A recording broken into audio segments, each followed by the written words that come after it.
こんばんは、クリミナルです。今回は、ある日本の有名な未解決事件について考察してみました。2001年元旦、とある家に一通の手紙が届いた。それは、この事件の被害者である K さんが小学5年生の時に書いた未来への自分に宛てた手紙だった。21世紀に向かって、と題された文章の中には、その頃には自分は結婚していて、子供もいて、きっと幸せな生活を送っているはず、と書かれていた。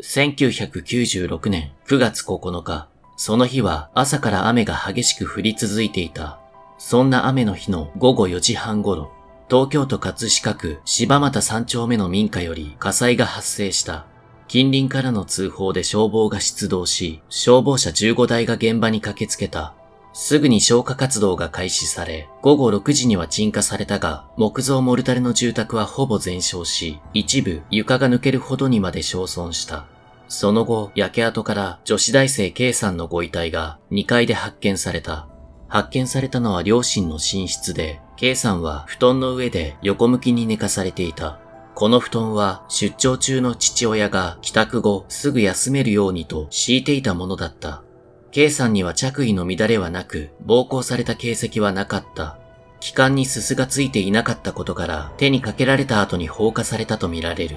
犯人は2階にある仏壇に置かれていたマッチで1階東側の和室の押し入れやパソコンに放火している。放火に使用されたマッチ箱は1階玄関付近に落ちていた。そのマッチ箱から A 型の血液が採取されているが、K さんも含め家族に A 型の人はいない。また、父親が使用しているスリッパが2階に揃えて置かれていた。このスリッパは父親が1階でしか使用しないものだったが、それがなぜか2階にあった。犯人は足跡を残さないようにとこのスリッパを使用したのだろうか。なお、K さんが発見された部屋にあった預金通帳、K さんの部屋に置いてあったリュックサックの中のトラベラーズチェックや現金14万円は手つかずのままだった。ただ、1階戸棚の引き出しが物色され、その中にあった旧1万円札1枚がなくなっていた。K さんの口と両手は粘着テープ、両足はストッキングで縛られていた。その縛り方はからげ結びという結び方で、これは造園業や和服の着付けなどに使用される特殊な結び方だった。K さんの直接の死因は火災によるものではなく、首を鋭利な刃物で刺されたことによる失血死。首には6カ所の傷が確認されたが、それは右側に集中していた。K さんは2日後にアメリカへ交換留学する予定だった。おそらく一人で荷造りをしていたところを襲われたものとみられる。K さんの手には傷が複数確認されており、これは抵抗した時にできた防御創とみられる。凶器は鋭利な刃物で刃渡り8センチ以上、幅約3センチのものとみられるが、発見されていない。現場からは指紋は検出されなかったが、犯行に使用された粘着テープが残されていた。これは犯人が持ち込んだもので、静岡県内の工場で製造されたものだった。しかし、この粘着テープは全国に広く流通している商品で、犯人を絞り込める物証にはならなかった。この粘着テープには、植物片、木片、3種類の犬の毛が付着していたことが判明している。しかし、被害者宅では犬を飼ったことがなく、この粘着テープを持ち込んだ犯人が複数の犬と一緒に生活していた可能性が高い。また、K さんにかけられていた布団に血液が付着しており、その血液型は A 型であった。なお、K さんも含めご家族に A 型の人はいない。この血液の DNA 型が1階で発見されたマッチ箱に付着していた DNA 型と一致している。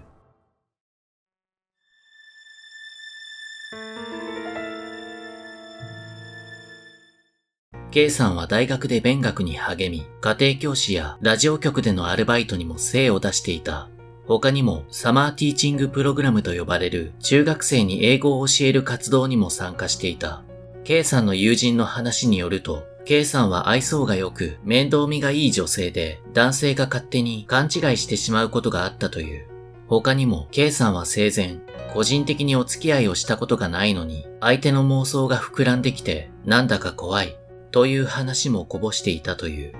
また、事件発生約10日前の8月末の午前0時頃、K さんは送別会からの帰宅途中に見知らぬ男に後をつけられたことがあった。K さんは最寄りの京成電鉄柴又駅の公衆電話から自宅に電話をし、誰かが後をつけてきて、道を曲がっても、次にまた曲がってもついてきた。だから駅まで戻った。と家族に伝えた。そこで母親が駅まで迎えに行き、K さんを自転車の後ろに乗せて帰ったという出来事があった。そして事件発生日の1996年9月9日、その日は雨が降っていた。父親は福島に出張中で、姉も病院の仕事で外出していた。自宅には母親と K さんの二人きりだったが、母親も午後3時50分に美容院のパートの仕事に出かけた。この時、玄関の鍵は施錠していなかった。こうして家に一人残った K さんは2日後にアメリカ・シアトルへの交換留学を控えていたため荷造りをしていた。午後4時15分頃、近所の人が K さんの家の近くを通りかかったが、この時は K さんの自宅から出火は確認されていない。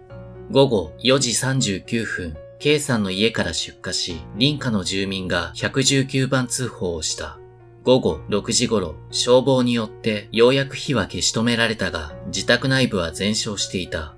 その後、消防隊員が2階で K さんを発見。直ちに病院に搬送されたが、死亡が確認された。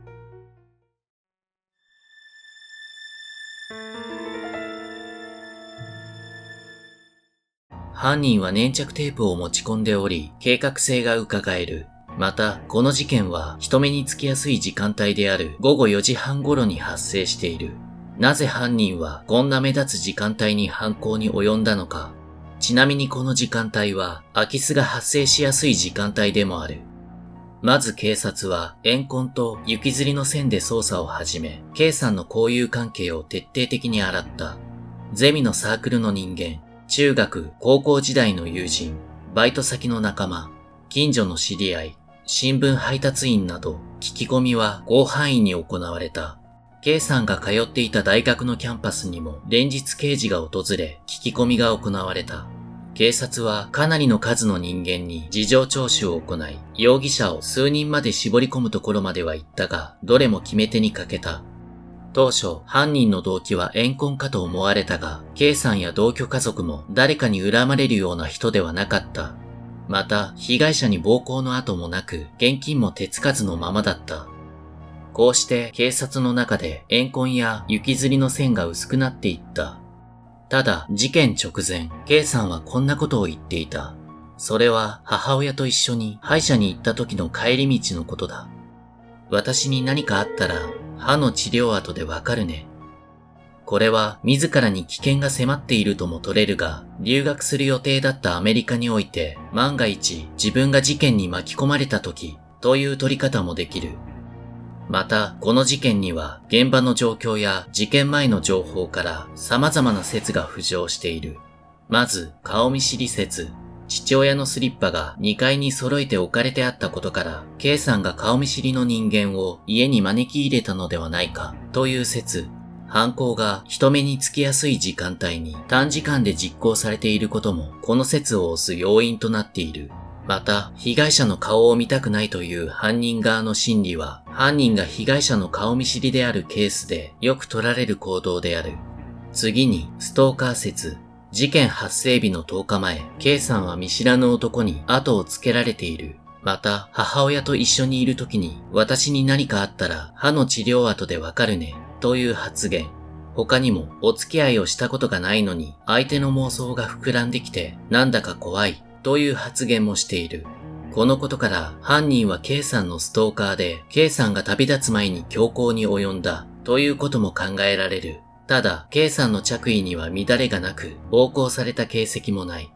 次に、犯人は空き巣であるという説。1階居間、戸棚の引き出しに物色された形跡があり、父親が保管していた旧1万円札がなくなっている。しかし、2階にあった預金通帳や現金14万円は手つかずだった。このことから犯人は物色中に K さんとばったりと会ってしまい、パニックを起こして K さんに襲いかかった。そして何も取らずに火をつけて逃走した。という線も考えられる。次に事件前後に現場近くで目撃された不審者を挙げていく。事件3日前の正午過ぎ、現場近くの民家に入り込んで追い返されたり、他人の家の前でライターをいじるなど不審な行動をとっていた40歳くらいの男。事件前日午前5時頃、被害者宅近くの掲示板付近で暴言を吐き、軍歌を歌いながら自転車で走り去った不審な男。事件当日午前9時から午後3時まで近くの公園周辺をうろついていた白い手袋をつけた男。午後1時頃、被害者宅付近でライターをいじったり体操をしたりしていた40歳くらいの男。午後3時半頃、黒い傘を差して現場近くに立っていた男。これとよく似た男が事件当日の午前中、京成高砂駅付近で柴又3丁目への行き方を主婦に尋ねている。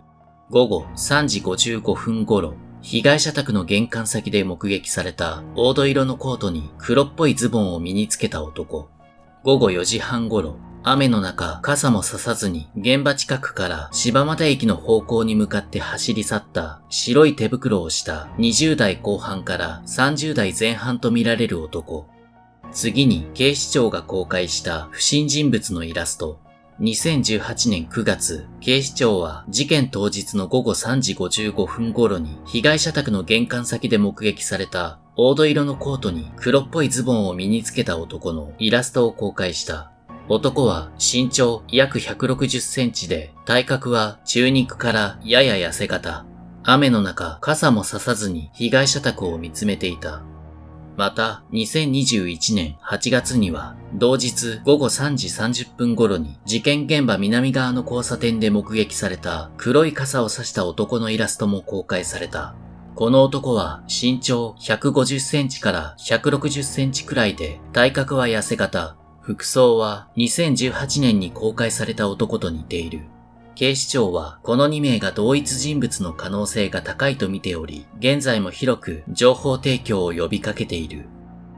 この事件には延べ11万2000人の捜査員が投入され、捜査本部には1600件余りの情報が寄せられたが、現在も容疑者特定には至っていない。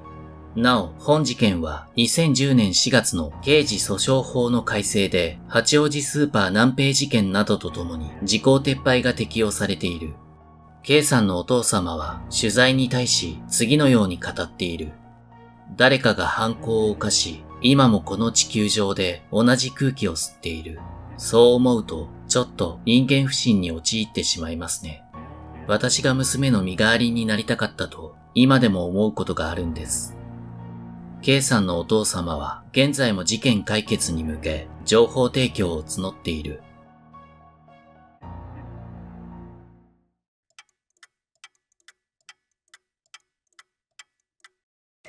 まず分かっていることは、犯人は男で犯行当時怪我を負って出血しています。そして犯人の血液型は A 型です。警察は犯人の DNA を持っておりますが、肝心の犯人が不明のままです。また、犯人が持ち込んだ粘着テープについてですが、侵入犯罪、侵入窃盗を犯す者は、万が一住民に見つかった時のために、脅す目的の武器や粘着テープ、電気コードなどを持っている場合があります。そのため、犯人が空き巣である場合、粘着テープを持っていても不思議ではありません。また、犯人がストーカーである場合も、あらかじめ K さんを拘束することを想定していたのであれば、持っていてもおかしくはありません。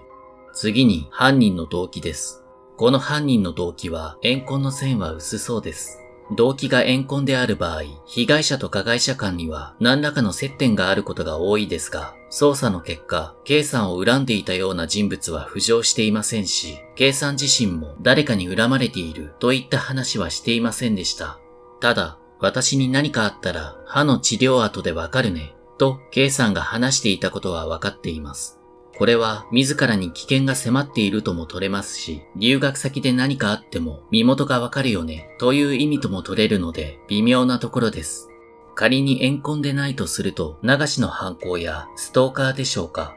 私が気になったのは火を放った場所です。まず一つ目が、なぜ犯人は K さんが倒れていた部屋から最も離れた1階の和室に火を放ったのかという点。証拠隠滅の意図があるならば、K さんを手にかけた部屋にも火を放つはずです。次になぜパソコンに火を放ったのか。このパソコンには自分が特定されるような情報が入っていたのでしょうか。仮にそうだとすると、犯人は K さんやご家族の顔見知りということも考えられますが、この線は薄いのではないかなと感じています。ここで一つ思い浮かぶのが、犯人が小心者であったケース。小心者の犯人は予想外の事態に陥るとパニックを起こすことがあります。ご遺体の損傷が激しいと一見猟奇的な犯人による犯行かと思われますが、パニックを起こした犯人が何度も被害者を刺してしまうということもあります。もしかしたら犯人は被害者を手にかけた後に訳もわからぬまま目に入った場所や物に火をつけたのかもしれません。例えば空き巣の犯行だと、K さんの母親が玄関の鍵を施錠せずに出かけたのを確認し、家には誰もいないと思って忍び込む。しかし2階で K さんとばったりと会ってしまい、顔を見られてしまった。パニックを起こした犯人は K さんに襲いかかり手にかけた。そして仏壇に置いてあったマッチ箱を手に取って1階に降りて火を放った。火を放った後に何も取っていないことに気づいた犯人は目についた戸棚の引き出しをとっさに開け、旧1万円札だけを握りしめ逃げた。ただ、この説ですと K さんを布団でくるむという行為が不自然に感じます。物取りの犯人がなぜそのような行動を取る必要があるのかという疑問が残ります。次に犯人は K さんのストーカーで K さんが2日後に渡米することを何らかの形で知った。そこで家を訪れた。しかしいざ K さんに会うと激しく拒絶された。そしてパニックになった犯人が凶行に及んだ。ただこのストーカー説ですと旧1万円札を盗んだ理由がわかりません。犯人の目的は K さん自身なのでお金には執着しないはずです。このようにどちらの説でも腑に落ちない部分があります。次に、この犯行は計画的な犯行だったのか、それとも偶発的だったのかという点。事件の流れをおさらいしてみます。事件当日、K さんの母親は午後3時50分に外出しています。その後に犯人が家に侵入。1階にあったスリッパを履き、引き出しを物色し、旧1万円札を盗む。そして2階に上がったところで K さんとばったりと会ってしまう。逃げ惑う K さんに襲いかかり、粘着テープやストッキングで拘束。K さんを手にかけた後、布団でくるみ、2階を物色することなく、スリッパを脱ぎ、1階に降りる。そして1階は室の押し入れとパソコンに火を放ち、逃走する。隣人に出火が確認されたのが午後4時半過ぎですので、犯人はわずか40分ほどの間に先ほど申し上げた犯行を実行しています。これが計画的に行われていたのか、それとも予想外の事態に陥った犯人がパニックを起こし、行き当たりばったりにことを進めたのか。どちらもあり得そうな気はしておりますが、個人的には後者の方ではないかと感じています。つまり犯人は空き巣で家に誰もいないと思い侵入したが、K さんにばったりと会ってしまい、顔を見られてしまったため凶行に及んだ。そして家から出た犯人は雨の中、傘もささずに走って逃走した。過去に当チャンネルで京都の看護師が空き巣の男に手にかけられた事件を取り上げましたが、その犯人の男も被害者に顔を見られたことで凶行に及んでいます。ただ、空き巣の場合でも K さんを布団でくるむという行為と2階にスリッパを揃えて置いていったという行動は謎のままです。これらの行動は不必要で意味がないようにも感じますが、犯人がパニックを起こしていたとしたら、このような行動をとることもあるかもしれません。警察が設置した街頭防犯カメラは2018年度では30都道府県に1912台あり、10年間で約4倍に増えました。民間のカメラの数は不明ですが、それは数百万台に上ると見られています。現代では防犯カメラが街中に多く設置されるようになりましたが、事件が発生した年は防犯カメラがあまり設置されていない時代でした。たらればの話になってしまいますが、防犯カメラ映像さえあれば容疑者を特定できたかもしれないと考えてしまいます。最後になりますが、K さんのご家族は辛い時間を過ごしながらも決して諦めることなく一刻も早い事件解決を望んでいます。事件当時、犯人が20代後半から30代前半くらいの男だったとすると、現在は60歳から70歳の間くらいの年になっています。もし犯人がまだ生きていて、のうのうと暮らしているのであれば、すぐに自首してください。また、この事件に関して何か思い出した方や情報をお持ちの方は、情報提供をお願いいたします。亡くなられた K さんのご冥福をお祈りいたします。